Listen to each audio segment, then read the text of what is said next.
Hey guys, so I'm just gonna make a longer version of this tutorial, and I'm not particularly good at talking and working at the same time, really, but we're just gonna do it. So I'm just gonna start off with the technique I showed at the very beginning of the tutorial, which was like the leaves, just because that's honestly most of what I wanted to get across in the tutorial. Kind of looks like a throwaway thing, but it's like, yeah, if you have anything that's complex and can project it onto itself, it will usually look like that thing. So doing the leaves. Cha-cha-cha.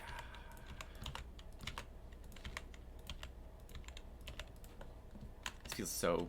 I'm like, oh no, this is so long. Image. Open! Lazy tutorials. Go to the leaves. Project from view. I can't even see what I'm projecting, but let's see what it will look like. Hey! And so yeah, right there already we've got like, and if you kind of, oh okay, slide this around.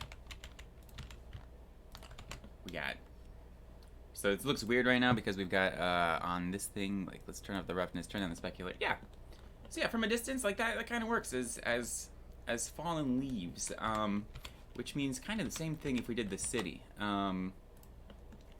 Like if you just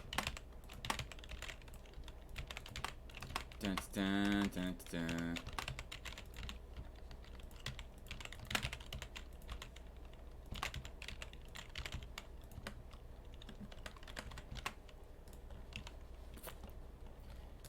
If you went to the side view here and kind of do that one step in the middle, new, let's make it emission, image texture, and open, which city was it? That one. And project from view. Even just right there, it's like, oh, yeah, like that from a far distance, it's like, oh yeah, that's kind of a city, even without any tweaking at all. It's just, we're talking about the process of refining it. So, starting over,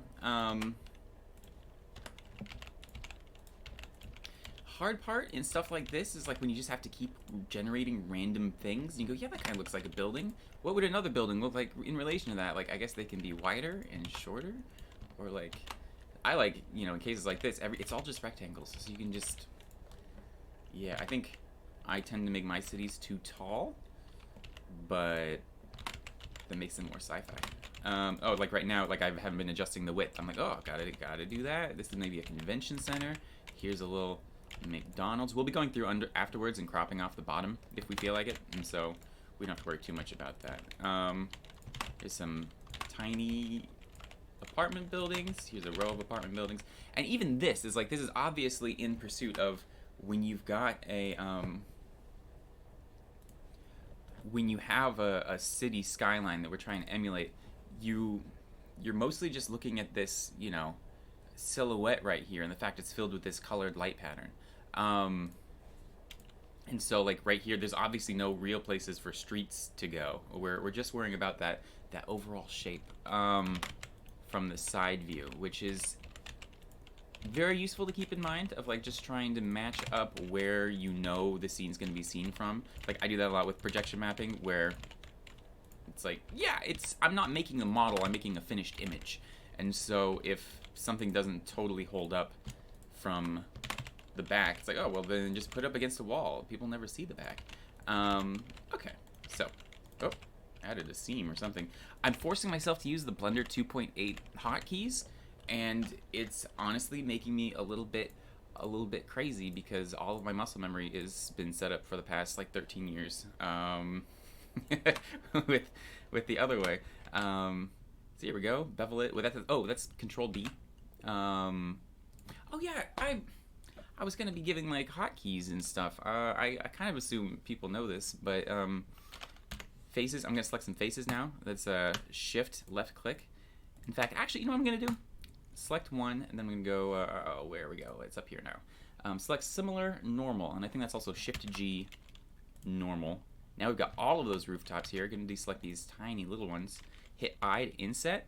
Yeah, and E to extrude them down. Ooh, now it's like a little roof. If you hit Control plus on the numpad, it expands so you get all of all of those roof bits selected, and I'm going to create a new material, call it roof, make it dark, yeah. I'm going to hit Control I to invert it and make a new material called windows. Oh, that's okay. And assign, and that will assign the windows to everything that's currently selected. This is all down here in this material window. Cool. Already, that's kind of a thing. Oh, we can go into edit mode, wireframe view, hit 1 to give up vertices here. Select all of them. Hit SZ 0, and that will scale all of them down to 0. We don't need to do that, but it makes it easier to work in the UV editor and stuff. Okay, so I'm gonna go down here, slide to this intersection, slide this over. I like hitting just Shift F3 to bring up the node editor, but you can also go to the shader editor right here. Gonna close this. Yes, so here's the material for our city right now. Make sure you have the window selected and not roof, otherwise you'll be doing things and be like, why can't I see any differences? I'm going to, the principal probably can do everything that we need, but sometimes I just like seeing, it's like, hey, it's just glossy. And so, turn down the roughness. Oh, okay, so here's a big thing. When it comes to anything with reflections, reflections are defined by what they are reflecting. Like, if you just have a perfectly reflective thing in space, it just looks perfectly, you get it. So let's give it something to reflect. It already has, like, the Blender kind of interface thing going on here. But in the World tab, I'm going to go Use Nodes, and the color is going to be an environment, open, and I already have a bunch of HDRIs that I've downloaded from HDRI Haven, HDRIHAVEN.com, and pick one that kind of looks like what you want the final, the final thing to be. So here's that. I loaded in like a nighttime city thing. Let's go to rendered. Yeah, there's different modes. I hit Z to go between that. There's look dev, which kind of has like default stuff, and then there's rendered, which actually starts to do the real serious EV business. In fact, if we go to cycles, that's what. Yeah, now it's kind of cool. You can see there's light here from a light bulb floating around somewhere. Where's that light bulb? Light bulb. Never mind. No, there isn't. I deleted it. All right. So back to business. So I've got the node wrangler, so I could just select this and go Control T, and it adds like a bunch of useful nodes for setting up the coordinates and inputs and image textures for any material. But you guys might not have that, so we're gonna do this the old-fashioned way. Texture coordinate. No, we're not. We're just going texture brick. I don't know if it matters between the color and the in that, so I'm gonna go displacement.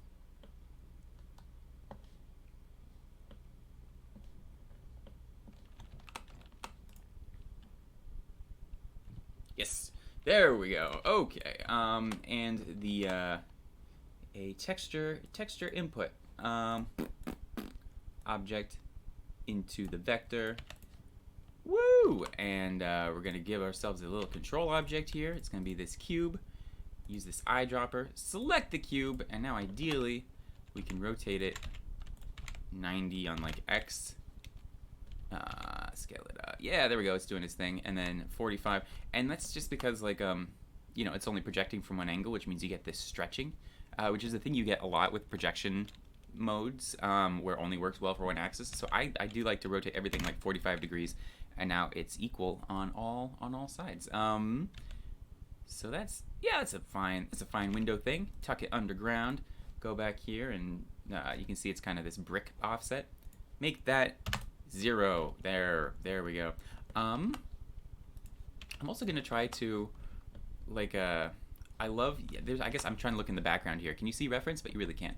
I like the little warbles that you get in panes of glass, and you can model that by hand. But this is also a good time for a material. So here's a mix node. We're just gonna mix some. Wait, is that a shader mix node? No, that wasn't mix RGB. I sometimes use a shader mix node, and it's like, this isn't a shader yet. It's a never mind.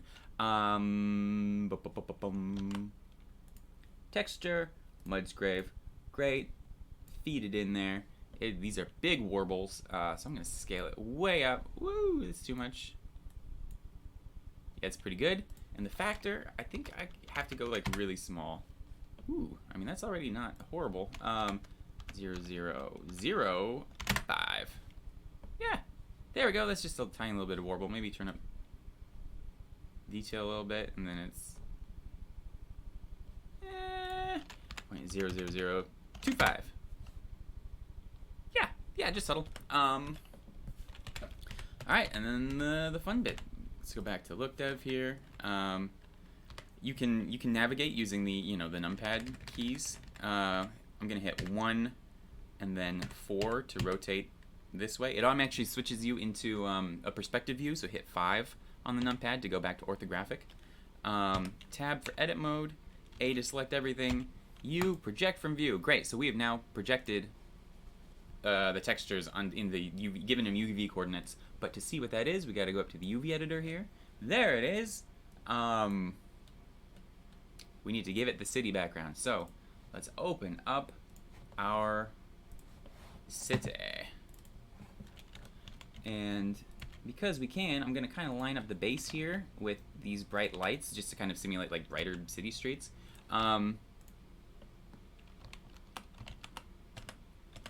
so we can't even see what we're doing because it's not even going in here yet. So let's add all of that. What are we doing? I do all this with hotkeys so much that when I'm like texture, image texture, yes, there we go. We're going to be using a texture coordinate, the UV, and we're going to be using an add shader. Normally these things break physics, but considering we're literally adding light to the existing reflections from the windows inside, it makes sense. Let's pick our windows, and now in theory, there we go. Yes, we can see it. I love it. Look at that. That's already just kind of a thing. I'm gonna make this ground a little darker. Let's start kind of honing it in a little bit. Those reflections are intense because they're reflecting the stupid trees. Yeah. In fact, I'm gonna turn this world down like 0.2. Yeah. Okay, so that's looking good. Back to look dev.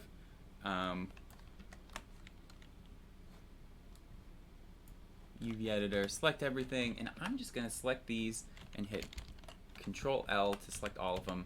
I also have actually select all linked to a mouse on my, or a button on my mouse.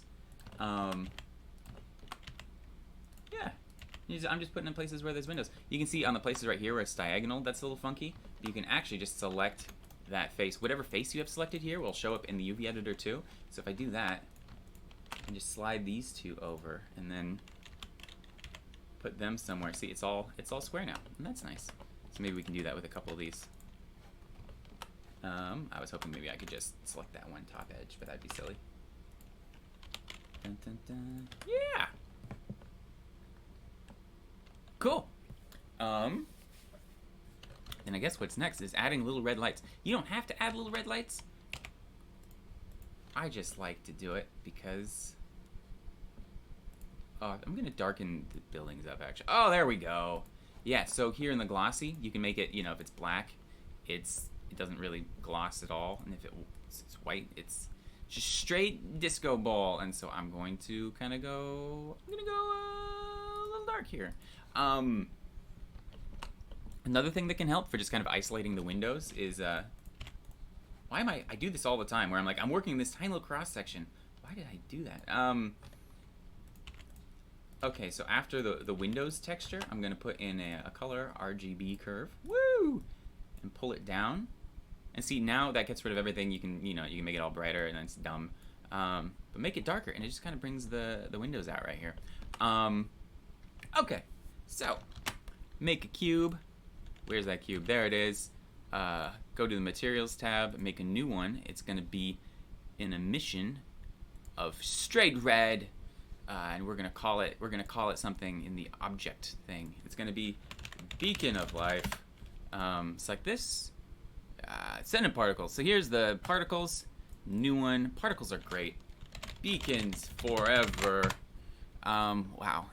It's going to be hair. That means they're going to be static and coming out of the objects instead of like perpetually just like We doing, doing that. It's snowing in the big city. No, it isn't. New one. It's hair.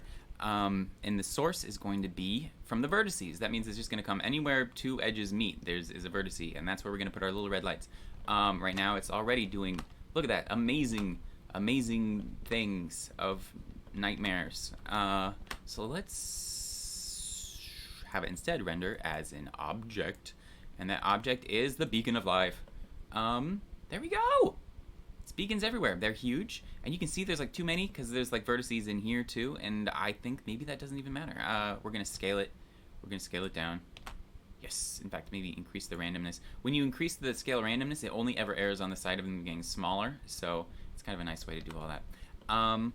The weird thing you'll notice is that we have this, it's reflecting along the displacement map, keeps catching that light all along the diagonal. You probably notice it even more if I like boost it here. Yeah, and that's no good. So how do we turn that down? Over here, I'm going to actually use where is it? Math, and we're just going to multiply everything by like 0.2. Wow, did that not 0.1? What? You guys, I feel like this should be doing something. I'm gonna put it here instead and delete that one. 0.002. Okay, there we go. Sometimes you just gotta get really tiny. Yeah. So we've got our little, tuck that down there too. Cool. Go back in look dev here. We've got our city. I'm just gonna do that same thing we were doing with the leaves. Exact same concept. Look at this. There's some poetic symmetry to this breakdown. Oh yeah, in fact, ooh, nice. For water, because I like water because it's a nice use. It lets you give a city negative space. Glossy, dark, yeah, and keeping it a little rough. And then when you render, it's like it's maybe too rough, maybe too dark. There we go. Kind of looks like it's maybe, maybe it's water. At this point, this background HDRI is maybe doing more problems than it's doing favors, but, ooh, ha! There we go. City tutorial extended. Alright, now we're gonna have a little bonus mode. It's a crane. So I'm gonna make a cube, scale it up. Usually, actually, you know what? No, that was bad. Right there. Don't just randomly scale the object and then start editing, because then the object is at like a weird how do you find this information anymore?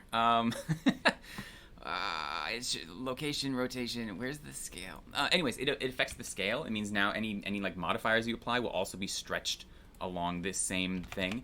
Whereas if you stretch it in the mesh mode, the object stays at 111. Don't know if that makes any sense, but just do it. Unless if you want it stretched weird, in which case that's a very cool technique. So here's the base of the crane. We're gonna subdivide it a little bit. Gonna put this part here. This is the cage. Gonna make some weird stuff. Yeah.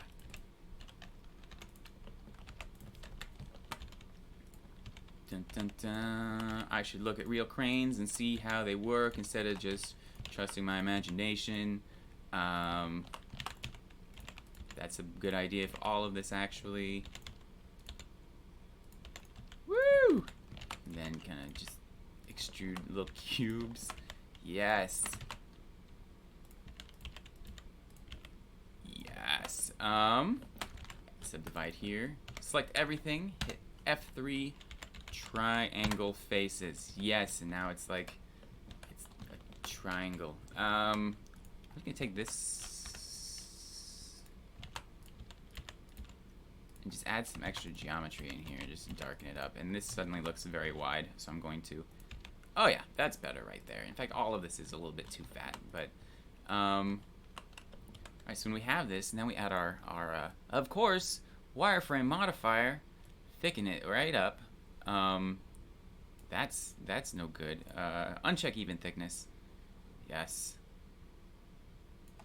And if you want, you can add little red lights and things on the end. In fact, okay, we'll do it. First, make this yellow, and then back into edit mode, making our tiny little cubes.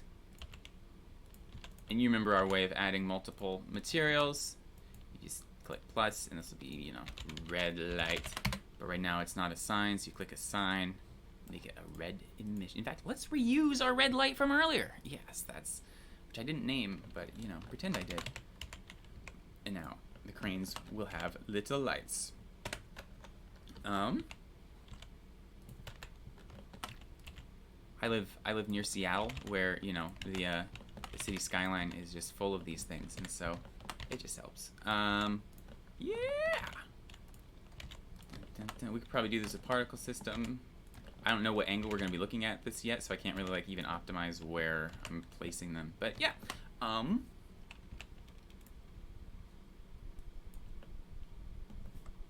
set up my camera. Oh. Yep. And the maybe get a little closer. If you want the background to not be annoying, I'm gonna go F3. Images is planes. This is an add-on you can activate. It comes with Blender, but what's a good city one? And I actually didn't check if this was a diffuse or a, okay, it's principled. So by default, it just gives you a plain UV unwrapped with that one image on it, and apparently runs it through the principled shader. So I'm instead going to go and give it an emit, which basically just means, effectively means it's shadeless. It's just kind of existing as like a perfect image. Go back behind the whole thing. There, see, that's looking a little better. It's a little weird because it's like a dark city, kind of with like a big bright sky in the background. I like this because it kind of looks like this orange bit is maybe being lit by the city. Let's go with 0.1. Yeah, there we go. Which means at this point now this yellow stuff is a little too bright because of the background, so maybe even turn that like down. Yeah, okay. And now kind of the fun part. I'm going to make a cube. Isolate. You hit the slash key on the numpad to isolate. I mean, I don't know. You guys, this is not like an absolute beginner's tutorial, because there's a lot of those out there, and I assume they do it far better than I do, because I've been using this program for 15 years, and I do everything with muscle memory, and honestly, I do a lot of things without even realizing I'm doing them, which makes me a bad teacher. So I'm going to delete this. I made my new material. As I said all that, made a new material. Delete the principal. Oh, it deleted the, and now Blender's gonna crash because I tried to undo. Oh, what a silly mistake I have made. City tutorial. Oh, but I saved it, so maybe it wasn't so silly. Okay, starting again. Make new. This is gonna call it a hazy bit. Yeah, so when you go in here, you see that this is selected, so you go, oh, I can just delete it, but also this is selected, so you delete everything. So Alt-A to deselect everything, delete that. Shader, emit, and instead of surface, plug it into volume, and make sure nothing's plugged into the surface or you'll get funky times. But now, if you render this, it's a hazy cube. It's very intense right now. So you want to, like, you know, turn it way down. But what's cool about this too is, as far as I can tell, it doesn't even really affect the render times. You just get these, it's like,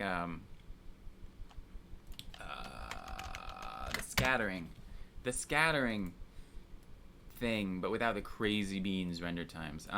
So I want to just, like, you can honestly, and it's maybe the best thing to do, just cover the whole city here, and like that's already, look at that, it separates all the buildings and it kind of breaks it down into, like, you get even more levels than just that outer silhouette, because you get, you know, this right here, and that's kind of cool.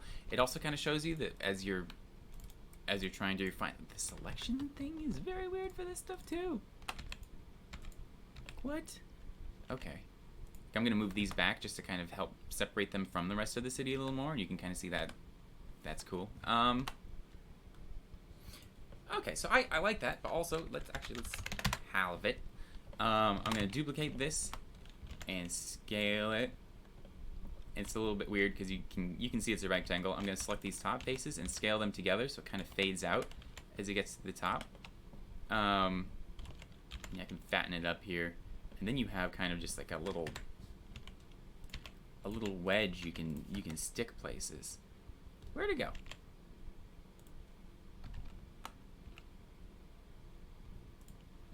Oh, it's up there. Okay.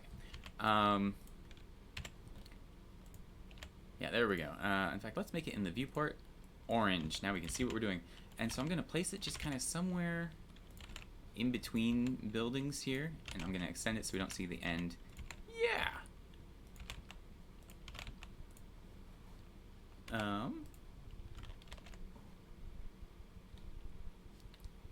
And I can make this one a new one that's intense, so you can see what's happening. You can see that edge there. My guess is if we merged those top vertices, that would fix it.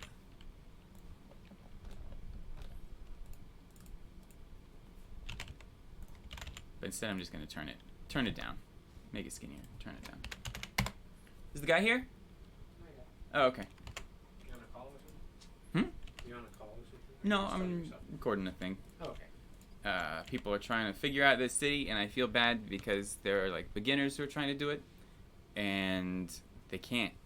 And so I just did it a little bit slower. Okay. But this is basically the end. Sean, would you live in this city if I paid you $1 million? For how long? For like a day. Oh, yeah. For a day, for $1 million? Oh, absolutely. Well, you don't even know yet because it's actually... Is it evil? Well, it's evil, and also... Oh no, it said it ruined my punchline. I imported a little dude, and I was gonna make a big old dude, but I'm doing this all so sloppy. Where'd my dude go? You guys, the tutorial's over. I'm in isolated mode right now. Is it a city for ants? It was gonna be a city for ants. It's gonna be the whole. Oh, there's a dude. Oh, there he is. Yeah. Oh no! What is this? A city for ants? That's it.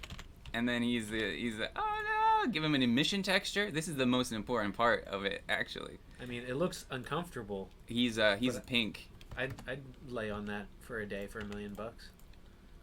You got your Evangelion situation going. Oh wait, am I his size or am I like? Oh yeah. Originally this was going to be a standard human size, but now I'm kind of back into. Okay, so now I'm in a normal city, but I have to worry about a giant purple monster destroying everything. Yeah, it's no bueno. That is a problem. Okay. So I hope that helped. Goodbye.